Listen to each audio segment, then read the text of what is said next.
दोनों ऑन हो गए। हेलो हेलो या जो विगत 30 तारीख को घटना हुई थी, उस घटना को बड़ी संवेदनशीलता के साथ लिया गया। बड़ी दुखद और अनपेक्षित घटना थी।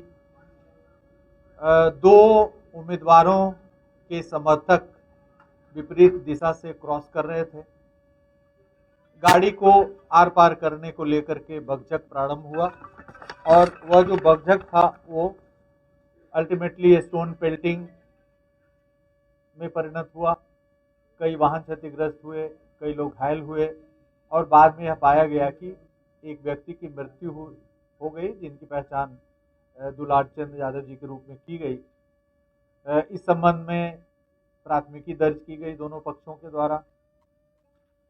100 का अंत्य परीक्षण कराने का प्रयास उसी दिन किया गया, लेकिन अंधेरा होने के कारण परिवार की ओर से यह विचार व्यक्त किया गया था कि दिन के उजाले में अंत परीक्षण कराया जाए और उनके अनुसार कराया जाए। हम लोगों ने यह भी सोचा था कि पीएमसीएच में एक बृहत चिकित्सीय बोर्ड के द्वारा कराया जाए अंत परीक्षण, लेकिन परिवार का कहना था कि नहीं, बाढ़ अनुमंडलीय अस्पताल में ही कराया जाए। तो हम लोगों ने नेक्स्ट डे पोस्टमार्टम के लिए 100 को बाढ़ अनुमंडलीय अस्पताल ले जाया गया, जहां चिकित्सकों के बोर्ड के द्वारा पोस्टमार्टम कराया गया। उसकी पूरी वीडियोग्राफी कराई गई।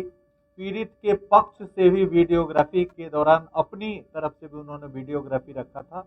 उनके द्वारा भी पूरे पोस्टमार्टम की प्रक्रिया का अवलोकन किया गया पीड़ित पक्ष के परिजनों के द्वारा। चिकित्सीय बोर्ड के द्वारा अंत परीक्षण प्रतिवेदन निर्गत किया गया। अंत परीक्षण बहुत ही महत्वपूर्ण इसमें था, क्योंकि ऐसा प्रतीत हो रहा था इंक्वेस्ट के दौरान कि पैर के एकदम निचले हिस्से में एक फायर आर्म का जख्म प्रतीत हो रहा था। अब वो फायर आर्म का जख्म है या नहीं है, ये पोस्टमार्टम से ही संपुष्ट होगा। उसके बाद बदन पे कुछ निशान दिख रहे थे, लेकिन अन्य कोई वैसा जख्म बदन पे नहीं दिख रहा था स्पष्टतः, जिससे हम कह सकें कि इसके कारण मृत्यु हुई है।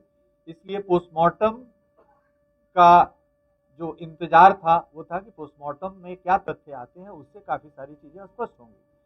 पोस्टमार्टम में यह स्पष्ट रूप से व्यक्त किया गया है कि पैर में जो गोली के प्रवेश जख्म और निकास जख्म है वो फायर आर्म से हैं, लेकिन उसके कारण मृत्यु नहीं हो सकती है। वह जख्म मृत्यु कारित करने के लिए पर्याप्त नहीं है।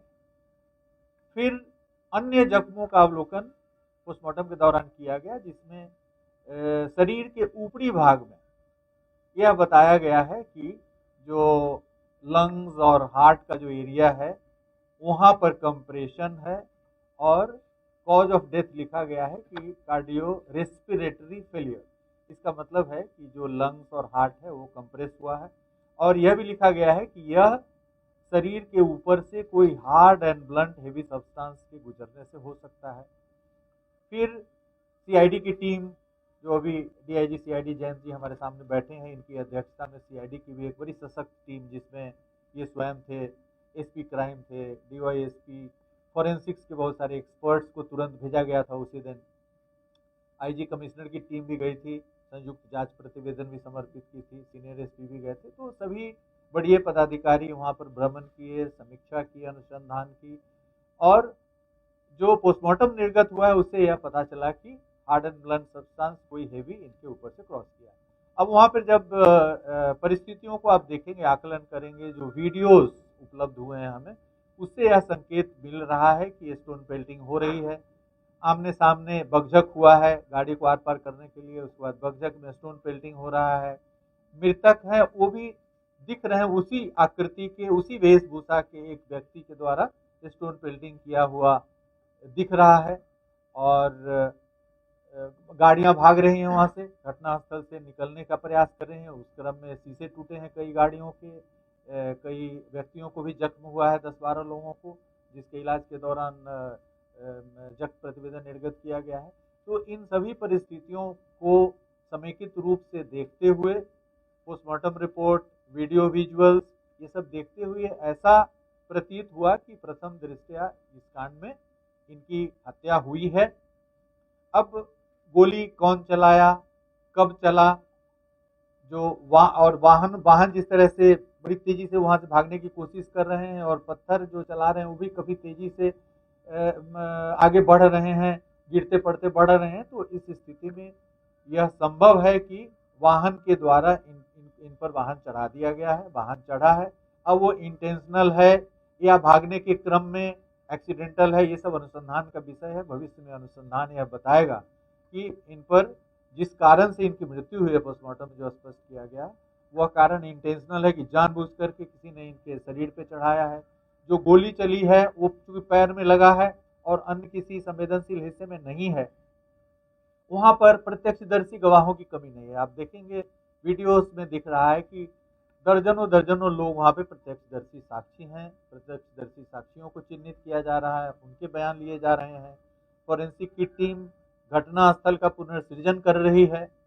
तो इन सभी बिंदुओं पर जो संकेत हमें मिले हैं उसके आधार पे और घटना स्थल पे जो अभियुक्त हैं, जो गिरफ्तार हुए हैं उम्मीदवार, उनकी उपस्थिति थी, उनके नेतृत्व में ही उनका पूरा दल आगे बढ़ रहा था। जन सुराज का दल भी सामने से जो वहाँ के उम्मीदवार हैं उनके नेतृत्व में आ रहा था। तो दोनों तरफ से केस कांड प्रतिकांड दर्ज किया गया है। दोनों ही कांडों में कार्रवाई होगी, क्योंकि जो दूसरा भी कांड है जिसमें काफ़ी क्षति हुई है, काफ़ी जख्मी हुए हैं और दिख रहा है कि स्टोन पेल्टिंग कर रहे हैं, स्पष्ट दिख रहा है कि वो कौन है, तो उस कांड में भी काफ़ी गंभीरता के साथ गिरफ्तारियां होंगी। अभी तक 80 से अधिक गिरफ्तारियां हुई है और अनुसंधान अभी जारी है। अभी इस चरण में स्पष्ट रूप से नहीं कहा जा सकता है, हर आयाम अभी स्पष्ट नहीं हुआ है। सभी आयामों को उद्घाटित किया जाएगा इस कांड के अनुसंधान के सिलसिले में। जिला पुलिस और सीआईडी संयुक्त रूप से एक सशक्त टीम के तौर पे वहाँ पे कार्य कर रही है। अभी हमारी प्राथमिकता है 6 तारीख को जो चुनाव है उसको संपन्न कराना। उसके बाद इस कांड में और भी जो अनुद्घाटित पहलू है उसको उद्घाटित किया जाएगा, साक्ष्य संकलित किए जाएंगे। हमारा एक और अनुरोध होगा जन सामान्य से कि इस घटना को लेकर के किसी भी प्रकार के जातीय विद्वेष या इस तरह के उन्माद की स्थिति ना क्रिएट करें, किसी भी प्रकार के बयान से बचें, क्योंकि सामाजिक समरसता कायम करना, शांतिपूर्ण माहौल में चुनाव संपन्न कराना प्रजातंत्र की एक बहुत बड़ी एक उपलब्धि होगी। और जो भी इसमें वहाँ पर उपस्थित हैं, जो व्यक्ति प्रत्यक्षदर्शी हैं, जिनके मोबाइल में या किसी अन्य डिवाइस में किसी भी प्रकार का साक्ष्य है, वीडियोज है, फोटोग्राफ्स है, उनके लिए हम लोग एक प्रेस विज्ञप्ति जारी करेंगे कि वो सीआईडी के एसपी और डीआईजी के यहाँ आकर के और निर्बाध रूप से अपना साक्ष्य यहाँ पे हम लोगों के समक्ष दें और पूरी साक्ष्य संगत कार्रवाई इस कांड में की जाएगी। किसी भी प्रकार के पक्षपात और किसी का कोई स्कोप नहीं। हम लोग शुरू से ही पूरा यह सुनिश्चित कर रहे हैं कि निष्पक्ष रूप से और साक्ष्य के आधार पर कार्रवाई हो। अभी जो गिरफ्तारी हुई है, चूंकि नेम्ड एक्यूज थे, वहां पर उपस्थित थे और जब कोई ये बलवा एक तरह का था, राइटिंग